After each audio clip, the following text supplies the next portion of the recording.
Tadi kita sudah membahas bahwasalnya pemilihan umum merupakan salah satu syarat suatu negara bisa dikatakan sebagai negara demokrasi.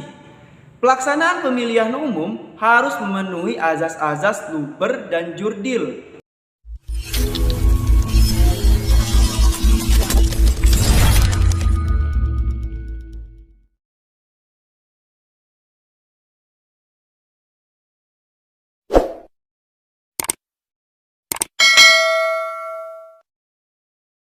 Assalamualaikum warahmatullahi wabarakatuh.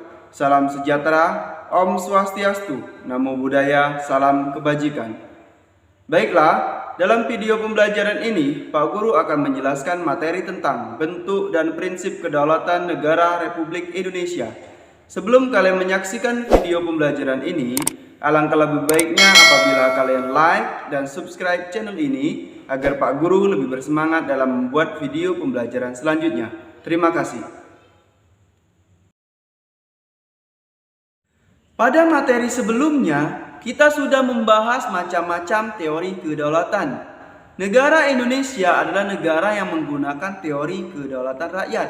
Hal ini tertuang di dalam Undang-Undang Dasar Negara Republik Indonesia tahun 1945, yaitu di dalam pembukaan Undang-Undang Dasar pada alinea keempat, yang berbunyi bahwa maka disusunlah kemerdekaan kebangsaan Indonesia itu dalam suatu Undang-Undang Dasar Negara Indonesia yang terbentuk dalam suatu susunan negara Republik Indonesia yang berkedaulatan rakyat dengan berdasar kepada. Selain daripada itu juga tertuang di dalam pasal 1 ayat 2 yang berbunyi bahwa kedaulatan berada di tangan rakyat dan dilaksanakan menurut Undang-Undang Dasar. Selain menggunakan teori kedaulatan rakyat, negara Indonesia juga menggunakan teori kedaulatan hukum.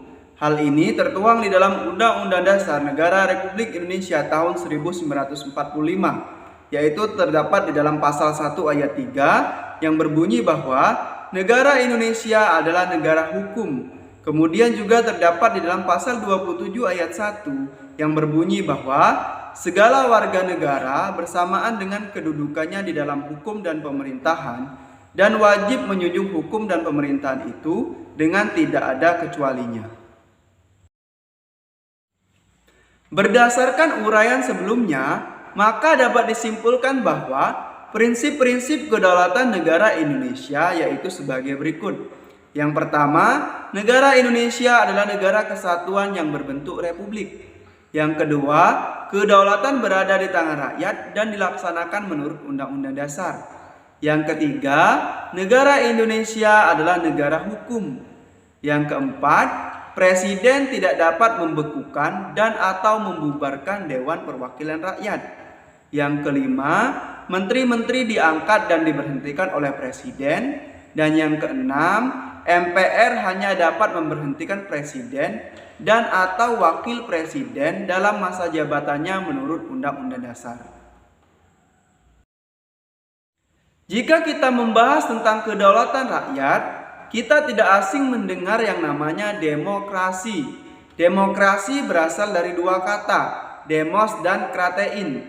Demos artinya rakyat, kratein artinya pemerintahan. Sehingga dapat disimpulkan bahwa demokrasi adalah pemerintahan rakyat. Suatu negara dapat dikatakan sebagai negara demokrasi apabila memenuhi persyaratan sebagai berikut. Yang pertama yaitu perlindungan konstitusional. Yang kedua yaitu badan kehakiman yang bebas dan tidak memihak. Yang ketiga yaitu pemilihan umum yang bebas. Yang keempat yaitu kebebasan untuk menyatakan pendapat. Yang kelima yaitu kebebasan untuk berserikat atau berorganisasi dan beroposisi. Yang keenam yaitu pendidikan kewarganegaraan. Negara Indonesia menggunakan demokrasi Pancasila. Demokrasi Pancasila adalah demokrasi yang dijiwai oleh nilai-nilai Pancasila. Demokrasi Pancasila mempunyai kelebihan daripada demokrasi yang lain. Kelebihan demokrasi Pancasila yaitu adanya perlindungan terhadap hak asasi manusia dan perlindungan terhadap hak minoritas. Selanjutnya yaitu tidak mengenal yang namanya dominasi mayoritas dan tirani minoritas. Yang ketiga yaitu keputusan demokrasi Pancasila mementingkan kepentingan seluruh masyarakat, bangsa, dan negara. Yang keempat yaitu kelompok mayoritas dan kelompok minoritas mempunyai kedudukan yang sama. Pelaksanaan demokrasi di Indonesia dilakukan melalui dua cara, yaitu demokrasi langsung dan demokrasi tidak langsung.